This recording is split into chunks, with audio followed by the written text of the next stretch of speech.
요한계시록에 쓰여진 궁극적인 목적은 당시 연약해진 교회를 내버려두지 않고 어떻게 저 교회를, 그 이기 가운데 있는 교회를 선하게 인도할 것인가, 하나님의 궁극적인 사랑을 가지고 지치고 낭망하고 피곤한 교회들을 소망 가운데 붙들어주고자 기록되었습니다. 어느 시기건 우리의 신앙에는 두 가지의 도전이 있습니다. 물론 시대와 상황에 따라 조금씩의 차이가 있을지는 모르지만은 우리가 예수 믿는 순간 이전에는 우리가 생각지 못했던 또 다른 어떤 영적 문제가 우리 가운데 도전으로 다가오게 되었습니다. 우리가 오해하는 것들이 있습니다. 그 뭐냐면은 예수 믿게 되면 아무 문제가 없이 그냥 편안하게 살 줄 압니다. 그러나 사실은 성경은 그것을 말하고 있지 않습니다. 오히려 우리가 예수 믿음으로 이전에 알지 못했던 새로운 문제 때문에 우리가 더 힘들어질 수 있고 더 어려움을 당할 수도 있고 더 우리가 고통을 겪을 수도 있을 것입니다. 하지만 분명 차이는 있을 것입니다. 그게 뭐냐? 하나님께서 우리에게 주신 이 삶이라는 것은 아무 문제없는 삶이 아니라 오히려 우리가 신앙 때문에 더 큰 문제와 이익에 도전할지라도 이것을 뛰어넘고 그것을 해체감으로 말미암아서 오히려 이 고난과 이익 가운데 하나님의 영광을 더 드러내고 우리가 그것을 통해서 진짜 진리가 무엇인지 하나님의 말씀이 역사하는 현장을 발견해서 우리가 지금 문제없는 삶이 아니라 문제 가운데 승리하는 삶을 살도록 약속해주고 있다는 것입니다. 그래서 우리는 어떠한 환경, 어떠한 처지, 어떠한 문제가 있든지 반드시 승리하게 되어 있습니다. 이것은 하나님 우리에게 주신 약속인 것입니다. 그럼 무슨 문제가 있느냐? 우리는 두 가지 문제를 직면할 수 있습니다. 원래 우리는 좀 편안한 시대에 그나마 종교의 자유가 보장된 이 나라에 살고 있기 때문에 우리가 문제의 심각성을 못 느낄 수 있을 것입니다만은 그렇다고 우리가 다 자유한 것은 아닐 것입니다. 그러나 당시 시대에 로마의 지배 아래 있었던 이스라엘 당시 크리스찬들에게 있어서는 그 문제점들이 심각하게 와닿았습니다. 하나는 뭐냐? 외적인 박해입니다. 그리고 또 하나는 내부적인 혼란입니다. 하나는 박해에서 신앙에서 떠나도록 만든 겁니다. 예수 믿음 죽이고 핍박해서 신앙을 포기하도록 만드는 것이고, 또 하나는 내 스스로 내 속에서 나태하고 타락하고 내 스스로가 무너져 내리는 유혹에 약해서 그냥 유혹에 빠져드는 이런 문제가 있습니다. 어떻습니까? 핍박이 힘들까요? 유혹이 힘들까요? 다들 그 속에 살아서 잘 아시죠?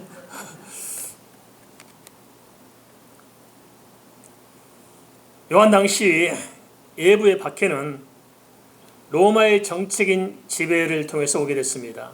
이 정치적으로 지배하는 그 식민지 속에서 살아야 하기 때문에 힘든 것도 있지만은, 그러나 단순히 식민지 때문에 힘든 것이 아니라 그 속에서 또 다른 문제가, 더 심각한 문제가 있었는데, 그게 뭐냐면은 어느 나라나 제국을 다스리는 사람들은 왕권을 강화하고자 합니다. 그래서 강력한 왕권을 강화하는 방편이 뭐냐면 종교를 이용해서 그 종교의 틀 속에 집어넣어서 종교를 통해 지배하려고 하거나, 아니면 자기 자신을 신격화해서 보편적인 사람이 아니라 하나님으로 만들어서 하나님처럼 숭배하도록 해서 왕권을 강화해서 그 권력을 유지하고자 해왔던 것입니다.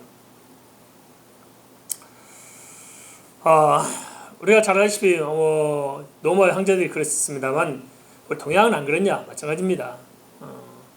우리 중국의 천재 하는 것이 마찬가지죠. 하늘에 제사할 수 있는 지구상의 유일한 존재로서의 신격화한 것이고, 일본의 천황숭배, 신사참배, 이것들이 다 사실 알고 보면 왕권 강화를 위한 그 밑바탕, 인간의 더럽고 치욕스러운 것들이 이게 다 불신앙적으로 자리 잡고 있었던 것입니다. 그런가 하면 예부에서 또 다른 하나의 박해가 있었는데, 그게 뭐냐면은 종교적인 기득권을 가진 세력들에 의해서 우리의 신앙을 빼앗아오자 강하게 압박해 왔던 것입니다. 당시에 초대교회 크리스찬들에 있어서는 유대교가 바로 그런 역할을 했습니다. 유대교가 얼마나 핍박이 심했습니까? 말할 수 없죠. 지금도 이슬람권에서는 이슬람들이 얼마나 핍박을 심하게 하는지 모릅니다. 예수 믿는 사람 잡아 죽이고 불태워 죽이고 심지어 살아있는 채 불태워 죽인 장면들을 제게 보내왔는데 정말 가슴이 미어지더라고요. 그리고 이스라엘에서도 마찬가지입니다. 이스라엘이 뭐 이렇게 뭐 종교적 핍박이 없는 것 같지만 아닙니다. 이스라엘 유대교 사람들이 예수 믿는 것 때문에 얼굴에 뭐 이상한 약품을 뿌려가지고 고통을 주고 참 심각한 이 종교적인 핍박이 지금도 지구촌 곳곳에서 계속되고 있습니다. AD 70년을 전후로 해서 요한 당시에 로마의 핍박이나 또 스데반을 죽인 유대교의 핍박들, 이를 통해서 당시 기독교는 정말 엄청난 몸부림을 처했었습니다. 얼마나 두렵고 얼마나 힘들고 그 와중에 복음을 전하면서 살아간다는 자체가 얼마나 절박했는지 말할 수 없었을 것입니다. 그런데요, 지금까지 기독교의 역사상 이런 예배의 핍박 때문에 우리 기독교가 무너진 적은 없었습니다. 다 이겨왔지요. 로마에서 그렇게 그냥 콜로세움 티토스 장군에 의해서 이렇게 이스라엘에서 성전에서 금은 부채 다 갖다가 콜로세움 완성했잖아요. 거기다가 뭐 치욕스럽게 사자를 풀어서 이렇게 잡아 물어뜯는 것을 가지고 그걸 통해서 로마 사람들 이렇게 흥미를 돋궈서 정권을 유지하려 했다는 치졸한 것들이 많았습니다. 그때 사람을 가지고 장난치고 생명 가지고 그렇게 놀잇감으로 삼아가지고 정권을 유지하려고 했던지 좀 피비린 나는 역사가 되게 많습니다. 그 속에서 기독교인들이 얼마나 많이 핍박을 당하는지 모릅니다. 사사들이 묶여서 어머니가 어린 아이가 사자의 먹이로 죽어가는 모습을 지켜보면서, 한쪽에는 머리가 굴러다니고 한쪽은 팔이 굴러다니는 모습을 지켜보면서도 기독교는 절대 져본 적이 없습니다. 이겼습니다. 어떤 사람은 그렇게 말하면 네로가 애 미쳤느냐, 그렇게 네로가 그것을 지키고 있는데 가서 보니까 크리스찬이 죽는데 다 찬송 부르면서 있다는 거다. 그 사자 앞에 들어가냐 몸을 맡기면 찬송을 부르면서 죽어가는 모습. 그런데 얼굴 보니까 하나같이 공포에 질려야 되는데 웃고 있다는 걸 평안하게. 거기서 쇼크를 받아서 머리가 돌았다, 이렇게 주장하는 사람도 있습니다. 하지만 우리 기독교는 절대 핍박에 접은 적이 없습니다. 지금도 북한 땅에서 예수 믿는 사람들 안 지고 살아갑니다. 신앙생활 하겠다면 잡아서 죽이든지 아니면 정말 지하 땅굴에 처박아 놓고 부려먹고 있는데도 불구하고 절대 그들이 지지 않습니다. 그 어떤 루트를 통해서 저는 말은 그랬습니다. 자기들은 통일 안 됐으면 좋겠다, 그렇게 말합니다. 북한 그 고통받는 지하에 있는 성도들이 왜 그러냐, 도대체 통일이 돼야지, 뭔 소리냐, 우리 남한은 교회들은 남북통일에서 얼마나 기도하는데 그런 소리냐 했더니 그들이 뭐라는 줄 아십니까? 남한의 기독교가 기독교냐, 다 타락했고 통일되면 자기들도 다 타락하게 될 것이다, 그게 두렵다, 그래 차라리 고통받지만 이 믿음을 지키고 우리가 지금 살아가는 이대로가 족하다. 그들한테 우리가 무슨 말 어떻게 할까요? 기독교는 절대 핍박 때문에 물은 적이 한 번도 없습니다. 그런데 뭐가 문제냐, 이런 와중에 이단들이 교회 침투에 들어오고요, 세상의 가치관, 세상의 유혹이 성도들 가슴에 밀려 들어와서 스스로 무장해제하는 것들, 이것이 더 우리 기독교의 위협을 가져왔습니다.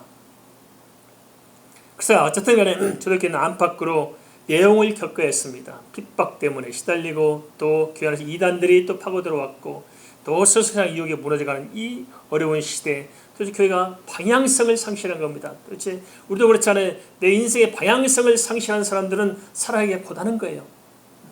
아무리 오늘 내가 힘들어도 내 인생에 뚜렷한 방향이 있고 목표가 분명한 사람들은 헤쳐나갈 수 있어요. 우리가 왜 도대체 이렇게 기력을 상실하고 이 시대에 살아가고 있습니까? 그건 뭐냐면 우리가 뚜렷하게 나갈 방향성들에 대해서 우리가 뭔가 팀해져 있고, 내가 한 명의 인간으로서 크리스찬으로서 이 시대를 어떻게 내가 해야 할 것인가, 어떻게 살아야 할 것인가는 분명한 자기 자신의 정체성들이 좀 무너진 상태이기 때문에 우리가 지쳐있고 피곤한 거 아닐까요? 교회가 이랬다는 거예요. 그럼 이러한 교회, 이러한 성도들을 도대체 하나님께서 어떻게 하셨을까요? 그런데 성경의 모든 역사적인 사실들을 우리가 살펴보면 하나의 공통적인 것이 있습니다. 그게 뭐냐? 하나님께서 시대와 역사를 뭘로 바꾸고 인간의 삶을 뭘로 바꾸고 인간의 인격체를 어떻게 변화시킬 것인가?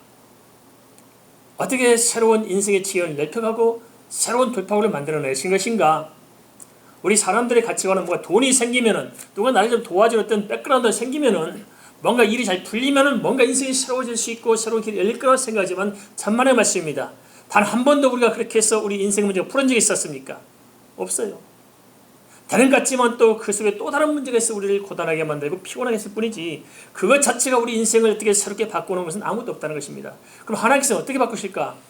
우리는 그런 걸 통해서 내 인생을 바꾸지 원하지만 아니란 것을 하나님께서 너무 잘 아시기 때문에 하나님의 진리의 방법으로 하나님께서는 시대와 역사와 우리 인생의 물꼬를 새롭게 열어가시는 것입니다. 그게 뭐냐? 하나님께서는 말씀을 주시는 것입니다. 동의하십니까? 말씀을 주세요. 말씀.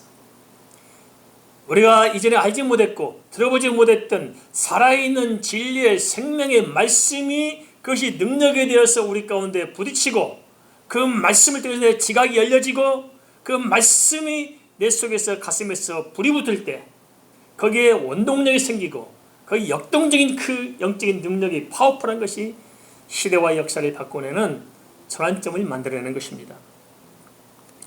계시록을 썼던 당시 시대가 그렇습니다. 그 암울했던 역사적인 순간, 그 고통과 울부짖음과 그 무너져가는 교회를 바라보면서 흩어지는 성도들의 그 애달픈 사연을 보면서 하나님 그 시대와 역사를 내버려두지 않고 하나님의 몸된 교회, 주 예수 그리스도의 핏값으로 세운 교회를 하나님께서 말씀으로 치유하고 말씀으로 회복하고 말씀으로 길을 열어가고자 주신 것이 바로 요한계시록입니다.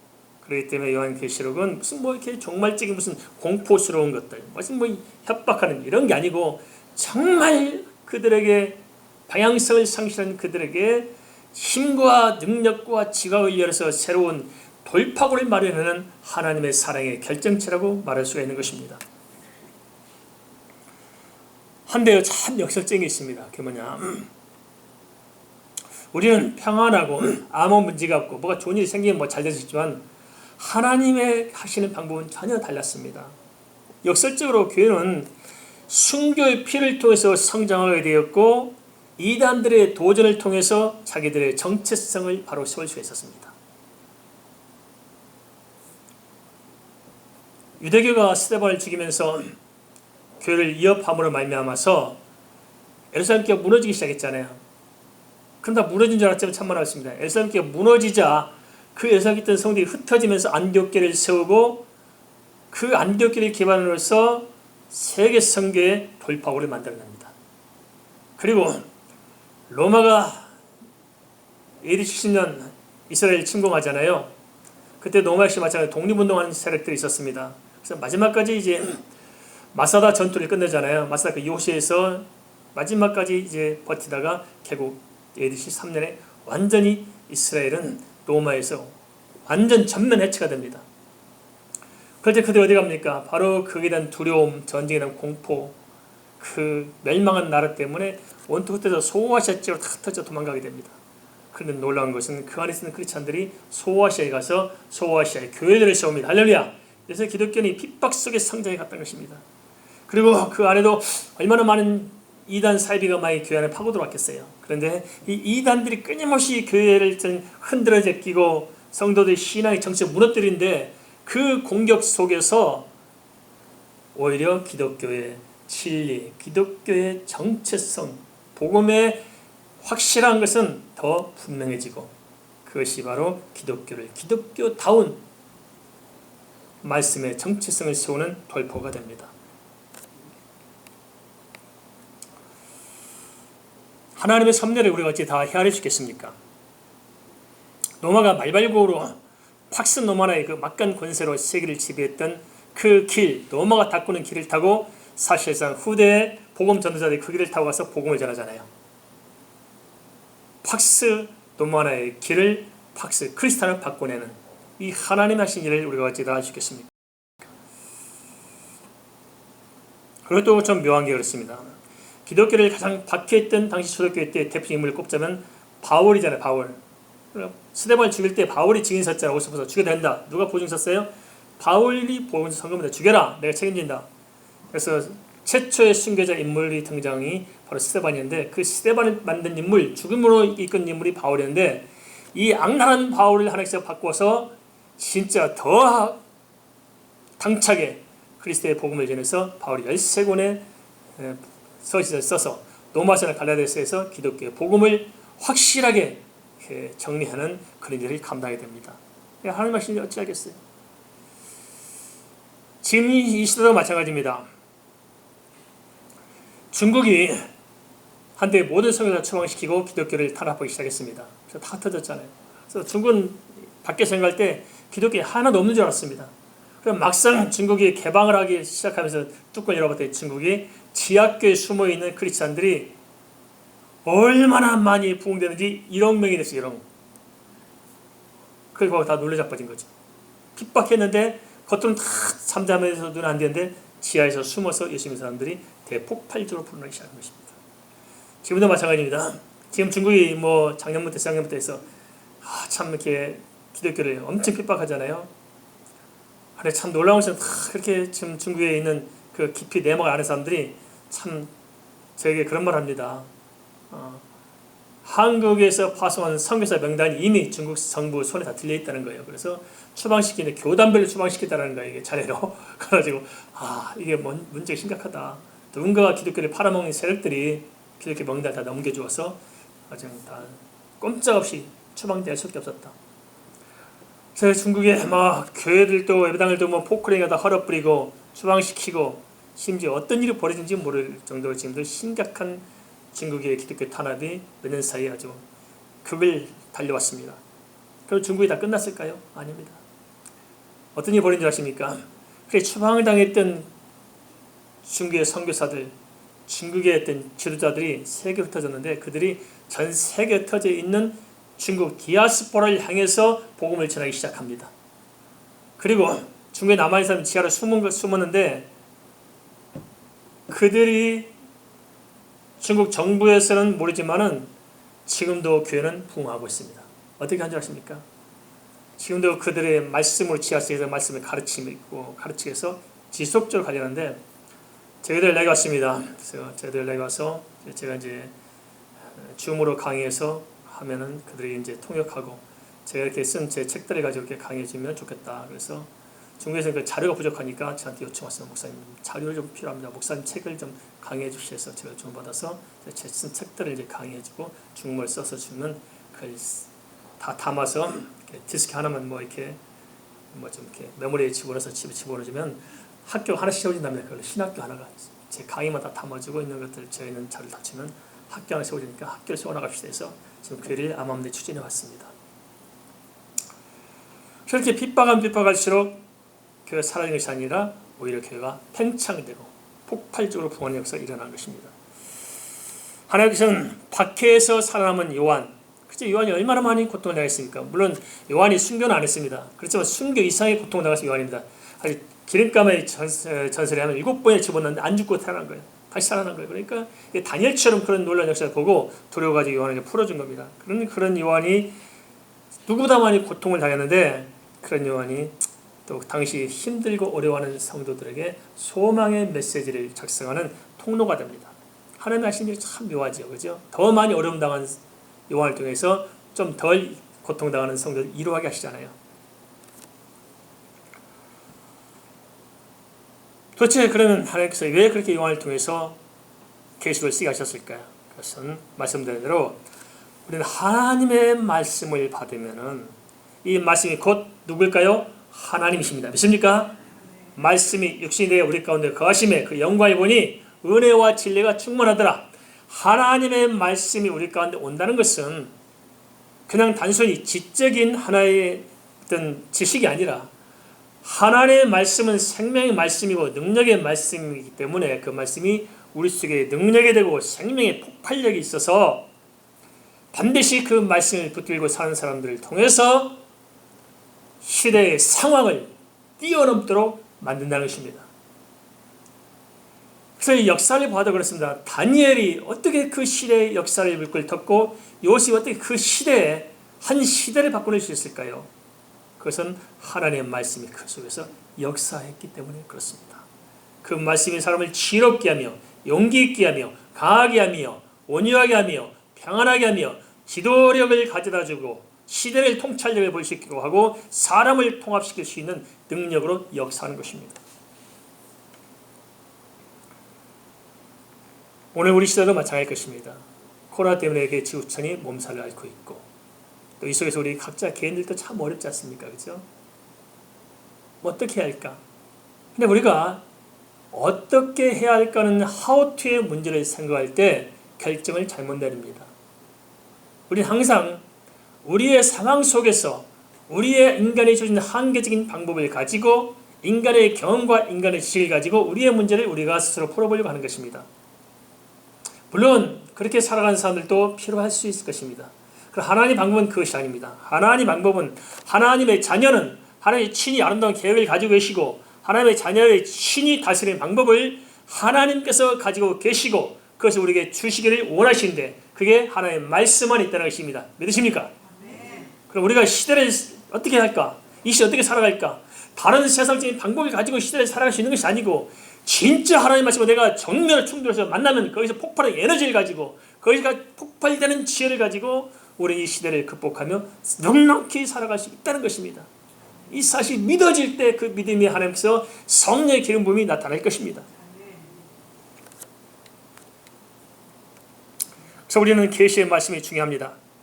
그러면 계시의 말씀이 주는 것이 무엇이냐? 계시가 뭘 우리에게 가져주냐? 계시의 말씀이 권세 우리에게 다가온 어떤 일이 일어나느냐 하는 것입니다. 그것은 첫 번째로 있습니다. 모든 서신서에도 마찬가지지만은 물론 하나의 형식적인 서신서에 맞춰서 쓴 글일지 모르겠지만 그것이 아닙니다. 우리 다시 보면은 이 요한계시를 가지고 있는 서신서에서 언급한 것이 뭘 언급하냐면 은혜와 평강을 언급합니다. 왜 은혜와 평강을 언급하냐? 진짜 우리가 지금 필요한 게 뭐가 필요해요? 은혜가 필요해요. 우리 마음의 평강이 필요하지 않습니까? 현재 우리가 어떤 문제가 있든지 우리가 궁극적으로 인간이 추구하고자 하는 것은 은혜와 평강인데 이 은혜와 평강을 세상에 어디서 얻을 수 있을까요? 근데 하나님께서 궁극적인 계시의 말씀을 통해서 우리 은혜와 평강을 주심으로 하나님의 말씀이 능력 있던 사실들을 친히 증거하고 입증한다는 거예요. 그래서 진리 안에는 반드시 은혜와 평강이 있는 것입니다. 안팎으로 박해와 혼란 속에서 살아있던 1세기 후반기의 크리스찬들에게 역시 마찬가지로 그들에게서 은혜와 평강은 너무너무 절박했던 거예요. 생존의 문제였고 삶의 문제였습니다. 물론 오늘날 이 시대에 사는 사람들도 마찬가지입니다. 우리 힘들죠? 가만히 생각해보세요. 우리를 힘들게 하는 그 정체가 무엇일까요? 무엇이 우리를 힘들게 할까요? 뭐가 힘들까요? 사실 우리는 힘들게 하는 것이 돈이고 어떤 문제고 어떤 상황이 그러겠어 우리 힘들게 한다. 코로나 때문에 우리 힘들다. 장사 가는데 돈이 없어 힘들다. 몸이 안 좋아서 힘들다. 하지만 사실 진짜 우리를 힘들게 하는 것은 무엇일까요? 그것은 우리에게 주어진 상황이 우리를 힘들게 하는 것이 아니고 그 상황을 관찰하고 해석하고 적용해서 의미를 부여하는 우리의 마음이 힘든 것입니다. 동의하시죠?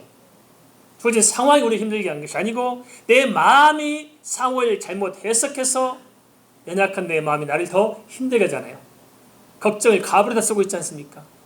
확대해서 쓰고 있지 않습니까? 걱정 안 되게 그러면 갑으로 다 쓰고 그냥 지나고 아무것도 아닌데 오두방대 다 떨다가 우리는 그 속에서 진짜 피폐해지잖아요. 이 마음을 어떻게 다스릴 수 있을까요? 마음이 내 마음대로 돼야 한대요. 마음이 내 마음대로 될 수 있으면 좋지 않겠어요? 내 마음대로 할 수가 없어요. 이 마음은.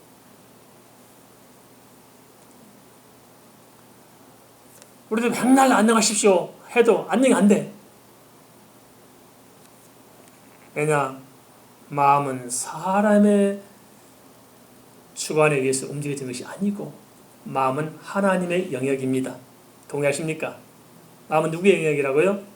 하나님의 영역입니다. 그래서 사람들이 이 마음이 힘든 것은 문제를 해결할 수 있는 방법을 모르는 거예요. 다 똑똑하고 잘났지만은 그 똑똑하고 어설피 잘난 것들이 내 인생을 망치는 것입니다. 하지만 성경은 분명한 길을 제시하고 있습니다. 그것은 뭐냐? 그 은혜와 평강이 분명히 있는데 그 은혜와 평강은 하나님께 있다는 것입니다.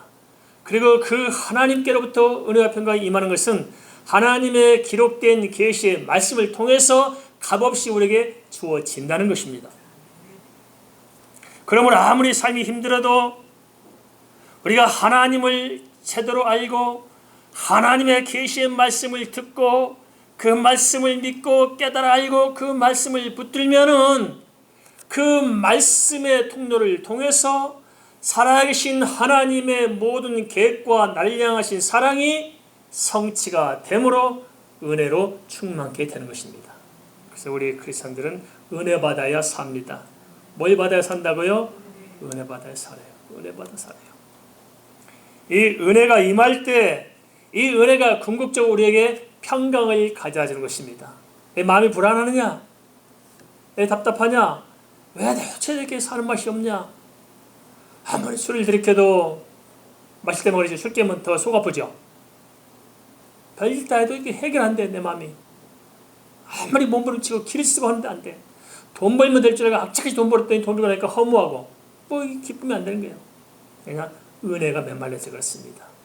하나님께로부터 오는 은혜로 말미암아서 우리는 진정한 참된 의미와 가치와 참된 평강을 알게 될 것입니다.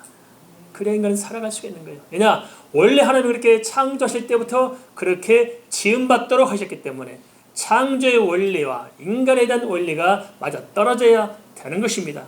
그렇게 살게 됐어요. 초점이 빗나가고 딴 동네가 살고 있기 때문에 우리가 항상 해결할 실마리가 없다는 거예요.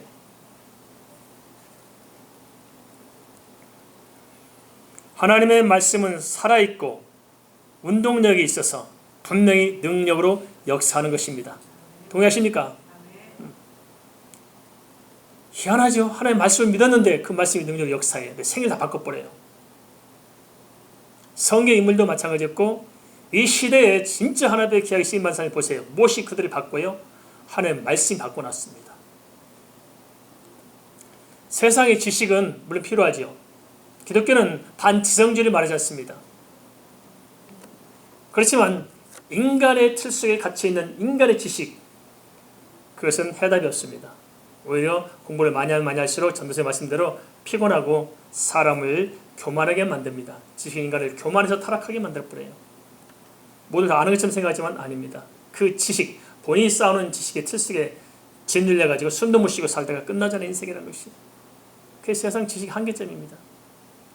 그래서 성경 뭐라 말합니까? 요한복음 8장 32절 진리를 알지니 진리가 너를 자유케 하리라. 할렐루야. 하나님의 진리는 인간을 해방시킵니다.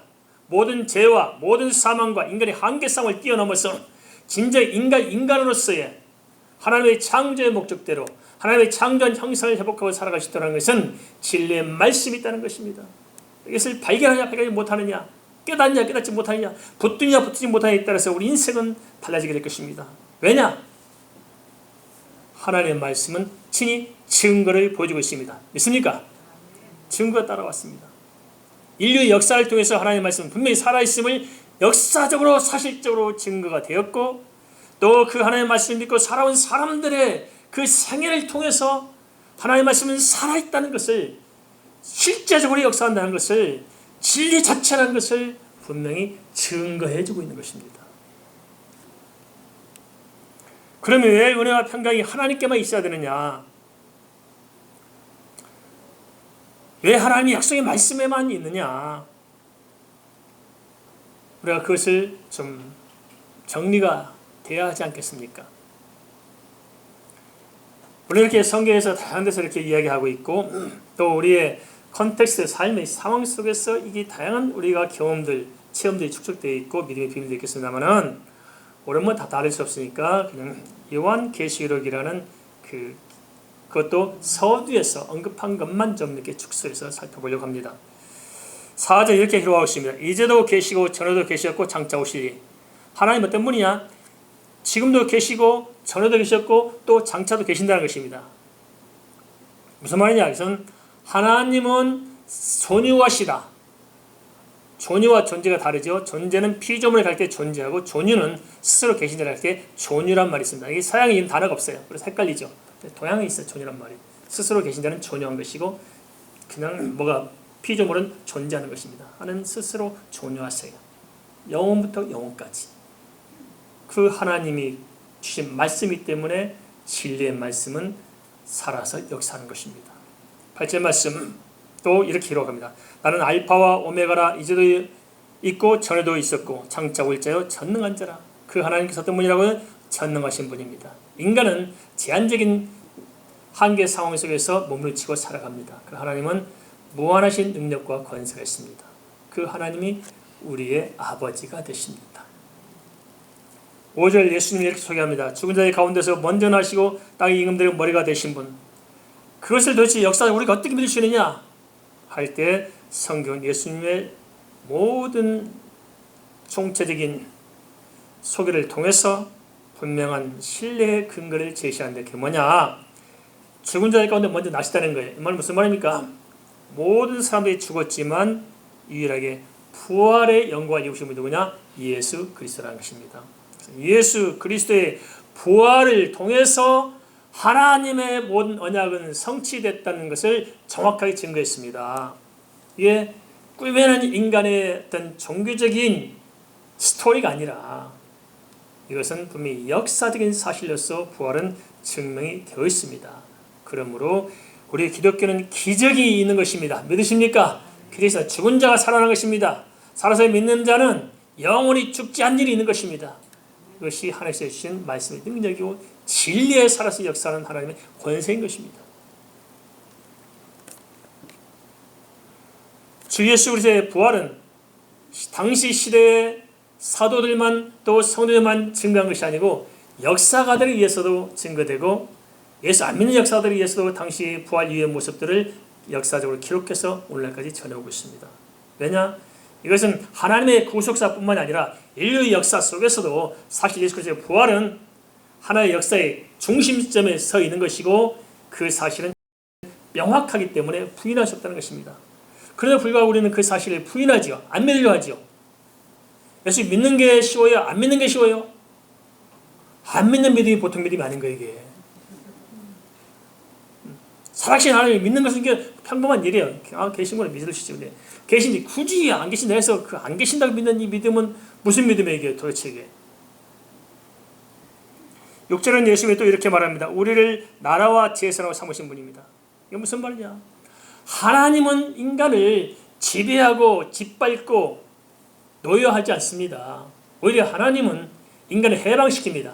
죄로부터 모든 잘못된 사회 시스템 제도로부터 인간의 억눌린 그 모든 추악한 집단으로부터 인간을 해방하기 원하십니다. 왜냐 하나님께서 존귀하게 창조했고 예수 그리스도의 생명을 줘서 건져내기 원했던 인간이기 때문에 얼마나 한 사람을 귀하고 존귀하게 여겼습니까? 그래서 성경이 이렇게 말하자면 우리가 하나님의 나라다. 그것도 하나님의 제사로 삼았다. 하나님의 제사로 삼았다는 무슨 말입니까? 우리같이 제약되고 우리같이 소망이 없고 우리같이 미약한 존재, 무지한 존재들을 하나님과 만나서 직접 교제하시는 존재로서 하나님을 제사하시는 제상으로서 우리를 삼았다는 것입니다. 이게 우리에게 주신 하나님의 놀라운 선포입니다. 사람을 하나님께서는 존귀하게 여기십니다. 믿습니까? 존귀한 겁니다. 사람은 존귀한 겁니다. 이 세상에 사람처럼 존귀한 게 어디 있습니까? 너무 쉽게 자살하고 너무 쉽게 사람을 죽이고 이거 아닙니다. 하나님 없는 세상이지. 아닙니다. 사람은 사람인 것만으로 존귀합니다. 사람인 것만으로 이 세상에 태어난 것만으로 우리는 살만한 가치가 있는 것입니다. 성경의 사실성은 역사가 증명해왔고 개인적인 간증이 또 뒷받침하고 있습니다. 말씀 붙들면 은혜가 있고 우리는 은혜로 살다 보면 평강이 물밀듯이 찾아오고 어느 날 내가 정말 고요한 하나님의 평안을 누리고 있는 것을 발견하게 될 것입니다. 그 평강에 붙들고 우리는 어떠한 점이 있든지 승리할 수 있어요. 내가 마음으로 강한 자는 시련을 두려워하지 않습니다. 시련을 이겨낼 수 있는 능력이 영적 능력이 파워풀한 것인 예수께 역사하는 사람은 세상을 두려워하지 않습니다. 그래서 우리는 넉넉히 세상을 이기며 살도록 하신 것입니다. 사랑하는 성도님들, 우리는 넉넉히 이길 수 있습니다. 무슨 문제가 있습니까? 이길 수 있습니다. 돈 문제 이길 수 있어요. 건강 문제 이길 수 있어요. 사람에게 버림받았다고 뛰어넘을 수 있어요. 아무것도 없다고 괜찮습니다. 다시 시작할 수 있습니다. 다시 할 수 있습니다. Let's again. 다시 하면 됩니다. 예수 안에는 소망이 있는 것입니다. 밤이 깊을수록 새 아침이 빨리 오는 것입니다. 두려워하지 마십시오. 그렇다면 계시록을 통해서 하나님께서 궁극적으로 약속하시는 것은 무엇일까요? 오늘 도대체 우리가 무엇을 가지고 소망의 근거를 삼으시는 것이냐? 궁극적으로 하나님께서 우리에게 약속하시는 무엇이냐 하는 것입니다. 그것을 계시록 1장 7절은 이렇게 말씀하십니다. 볼지어다 그가 구름을 타고 오시리라. 각 사람의 눈이 그를 보겠고 그를 찌른 자들도 볼 것이요 땅에 있는 모든 족속이 그로 말미암아 애곡하리니 그러하리라. 아멘. 계시록은 영원한 천국을 보여주고 있습니다.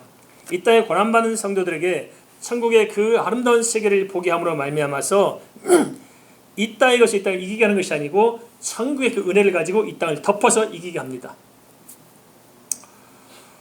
그 모든 천국의 완성, 그것이 어디 있느냐? 구속사적 완성은 예수 그리스도의 제 이름으로 말미암아 성취되도록 하신 것입니다. 그래서 우리에게 있어서 소망의 궁극적인 근거지는 예수 그리스도의 다시 오시는 재림에 있는 것입니다.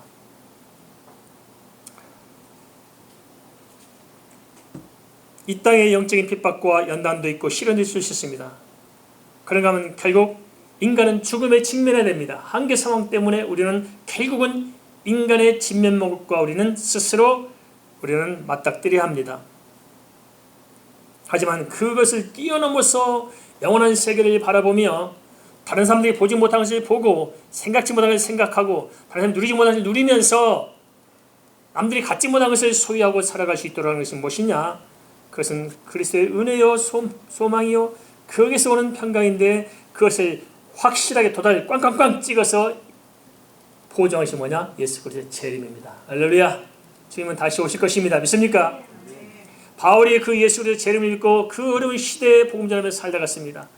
모든 우리의 믿음의 선진들이 그 예수 그리스도께서 성취하실 역사의 궁극적인 그 종말을 바라보면서 죽음도 뛰어넘으셨습니다. 우리도 그 예수 그리스도의 우리에게 향한 하나님의 약속을 붙잡을 때 우리도 이 시대를 이겨낼 수 있을 것입니다. 주님의 재림은 분명히 성취될 것입니다. 도대체 무엇이 그 예수 그리스도의 재림을 믿을 수 있도록 한 근거가 있느냐? 그것은 말씀드린 대로 예수 그리스도의 역사적인 부활입니다. 주님께서는 말씀하신 대로 오셨고 말씀한 대로 삶을 사셨고 말씀하신 그대로 십자가에 죽으셨고 말씀 그대로 부활하셨고 말씀한 그대로 승천하셨고 이 사실을 통해서 제자들이 눈으로 목도하고 증거하고 동시에 500명이 보고 많은 제자들이 보고 당시 시대에 살았던 사람들이 주님을 쫓았거나 주님을 버리고 도망갔던 사람들이 동시적으로 이 모든 역사의 사실을 목도한 것입니다. 그리고 주님 오실 때도 똑같이 우리가 보게 될 것입니다.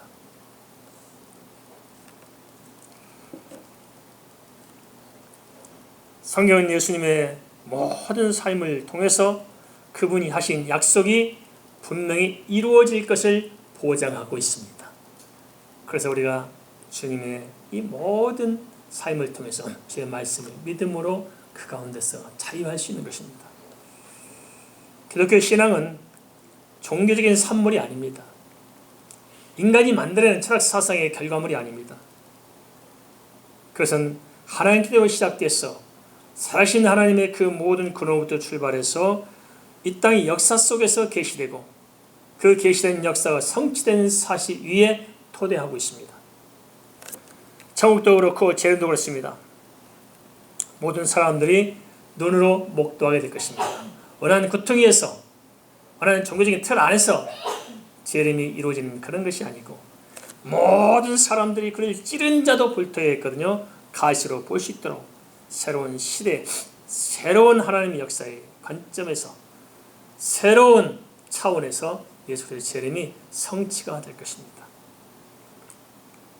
이 놀라운 사실을 우리가 알고 믿을 때 우리가 이 생을 살아가는 자체가 얼마나 감격스럽고 우리의 삶이 정말 특별한 의미가 있다는 사실들을 우리는 알게 될 것입니다.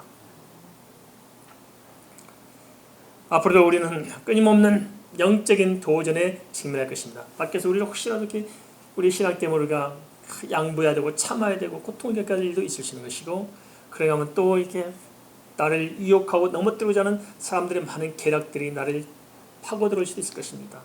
그러다 보면 삶 자체가 이 땅의 모든 뒤틀린 이 삶의 현장에서 오는 그 어두운 것들이 끊임없이 우리를 엄습해 올 수도 있을 것입니다. 그러나 두려워하지 마시기 바랍니다. 하나님은 살아계십니다. 우리는 하나님의 자녀입니다. 하나님께서 우리에게 아름다운 계획을 가지고 계시고 예수 그리스도께서는 우리의 생명을 주셨고 우리를 하나님의 자녀로 삼아주셨고 또 그분은 우리를 제사로 삼으셨고 그분은 부활하셨지만 또 다시 오실 것입니다. 그분은 우리의 믿음의 주요 우리 온전케 하신 우리의 주님이십니다. 그분을 붙들고 저 천성을 바라보면서 살아갈 때 우리 너끈히 이상을 이길 줄 믿습니다. 우리 말씀 생각하면서 함께 기도하겠습니다.